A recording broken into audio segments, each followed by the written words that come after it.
Hey, this is Max. I'm back with another CSR2 video. This time it is to explain the launch button. I saw a new player asking today, what do I do with the launch button? Well, there's a simple way to use the launch button, and that is you hit it when you would normally release the gas. And what that does is it gives you basically the same effect as essentially launching the car by releasing the gas in regulations. So you can hold the gas down pending a launch and then simply releasing the gas at the time that you would normally, hit the launch button at the time you would normally release the gas. So how does that work? Well, I'm racing bots right now because it's quick and I can show you the launch button done at different timing. The simple rule is hold the gas down. Normally you would release on 1, and that's when you would release. Basically, the time that you normally would release the gas, you would simply instead tap the launch button. It's that simple. The computer will automatically drop the RPMs to where the needle would have dropped had you had let go at the exact same time that you hit the launch button. Simple, right? Exactly. It's really not that hard a concept once you get the hang of the idea. A lot of times people get nervous. Oh, but I don't know if it's going to drop there, and maybe I should tap, tap, tap, and then try to hit the launch button at 1 or get it as close to perfect as possible. Not really necessary. As long as you hit the launch button about the same time that you would normally let go of the gas, you will end up exactly where you want to be. However, that being said, live has a little bit of a lag, so it's not exactly the same time as you would let go. I would say it's almost maybe a few hundreds of a second later. Hard to judge. It's more of a feel thing after a while. You just do it a few times, you get a feel for it, and then you should be able to do that with almost any car of yours. It works best with this technique where the car's launch point is somewhere later than 5,000 RPM, or I would say the right 1/3 of the tack. That's the only way to get it just right. If it's somewhere on the left half of the tack or right on the top in the middle, you will have to do a needle drop technique. But what you can do there is you drop the needle normally where you would let go, and then would hit the launch button basically as the needle's about to land on that green spot, but before go. So it becomes a little trickier, but it's really not hard to do.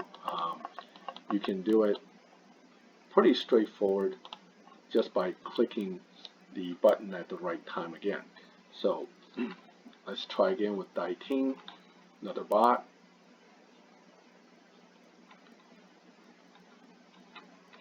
Now I've been launching a little bit early, and then one time I launched too late, but even when the needle looks like it landed on perfect, it really didn't. Not sure why that is, but that's really not that big a deal.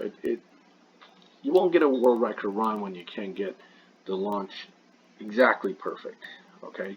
But you'll get close enough that it really doesn't make that much of a difference. The whole point is that you want to launch it so your car is not losing time so much more different than what you would run in regulation. That's all you're really looking for.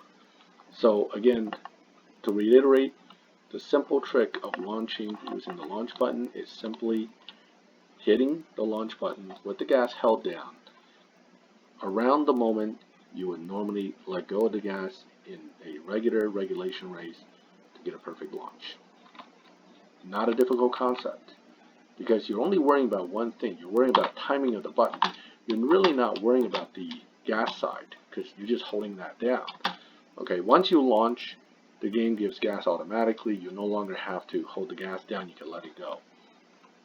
So I find it to be easier than the other method people like to use, which is the tap, tap, tap to hold it at the perfect, and then trying to launch it exactly at the moment that the the go is about to pop up. I think that's a lot to manage, and oftentimes you don't end up with nearly as good a launch as you would do with simply letting go, which is easier.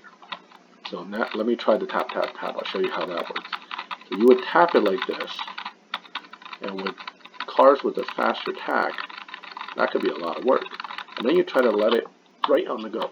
Hey, I got a perfect shift. Okay, but I got a late first shift because I was so shocked by my perfect, I didn't shift. But that's a lot more management, especially when you're on a tablet or something.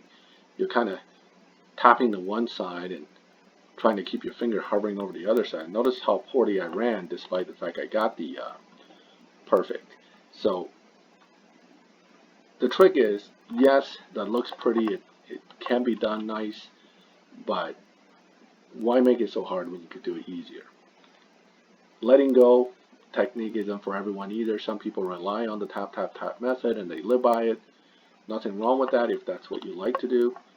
But for me, I think the other method of just focusing on the launch button by itself is just easier to manage when you have a lot going on.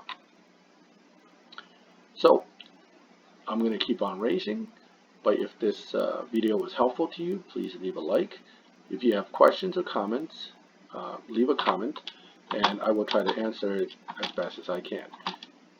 If you like what I'm doing, subscribe to the channel. You will see more videos like this from me in a regular period of time. I usually try to update with something.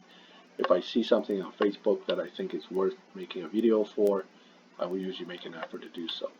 Well, thank you for watching, and I'll see you out there.